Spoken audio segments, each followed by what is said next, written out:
আজকে এই বিষয়ে ইসকন এটা সংক্ষেপে বলা প্রয়োজন। আমাদের মুসলমানদের অনেক ধর্মীয় দল নিষিদ্ধ করা হয়েছে, তাদের আচরণ ভালো থাকলেও নিষিদ্ধ করা হয়েছে ওয়েস্টের রিকোয়েস্টে।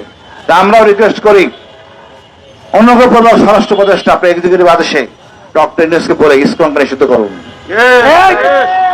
আমাদের এই স্বাধীনতার পরে, নতুন স্বাধীনতার পরে কেউ গুম হয় নাই, কিন্তু আপনারা এই ইসকন গুম করছেন। এই ইসকন আমাদের একজন বিচারক, একজন আইনজীবীকে হত্যা করছে প্রকাশ্যে। তা আপনার সমস্যা কোথায় এটাকে নিষিদ্ধ করতে? আপনি দেখান প্রকাশ্যে কোন ইসলামী দল কাকে এইভাবে মারছে, তারপর তাকে নিষিদ্ধ করছেন। হোক হরকতুল জিহাদ, হোক হিজবুত তাহরী, দেখাইতে পারবেন না। এত প্রমাণ থাকার পরে আপনাদের সমস্যা কোথায়? যদি নিষিদ্ধ করতে না পারেন, আপনার ভাই পদত্যাগ করেন, দেশটাকে বিপদে ফেলবেন না। আমাদের এই দেশ শান্তির দেশ, হিন্দু বৌদ্ধ খ্রিস্টান সবাইকে মিলে আমরা বসবাস করতে বিশ্বাসী। সবার কাছে যাব, সবাই আমাদের কাছে আসবে। আমরা এক দেশের অধিবাসী, এখানে কোনো বিভেদের কোনো স্কোপ নাই। যারা করতেছে ইসকনের এই অনৈতিক কর্মকাণ্ড ভারতের প্রেসক্রিপশনে, ভারতের প্রতিনিধিত্ব হিসেবে কাজ করতেছে। ভারতের কোনো কিছু এই দেশে স্থান পাবে না, পরিষ্কার।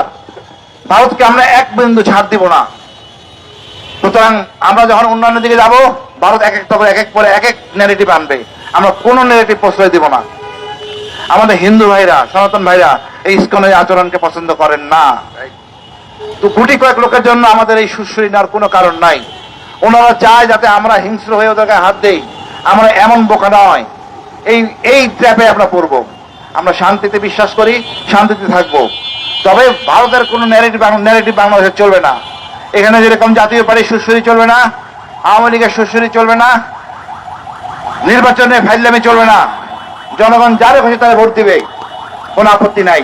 কিন্তু আপনারা যদি এগুলি হ্যান্ডেল করতে না পারেন, অনুগ্রহপূর্বক ক্ষমাতে ফেরত যান, বদনামিতে ফেলবেন না।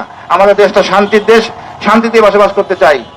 আজকে কথা বলতে এই জায়গায় ভাবতেও পারি নাই কখনো আজ থেকে 1 বছর আগে এই আবু সাইদদের জন্য, দাদা রক্তের ছাত্রদের জন্য। এই ছাত্ররা পরিষ্কার আমাদের শিখাইছে ভারত আমাদের একমাত্র শত্রু, আর তারপরে হলো আওয়ামী লীগ।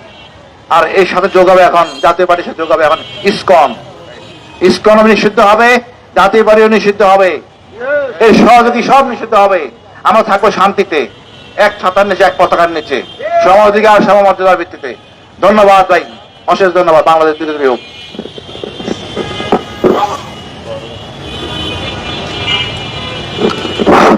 আজকে আমাদের এই মঞ্চ থেকে আমরা জুলাই বিপ্লবী পরিষদের পক্ষ থেকে প্রধান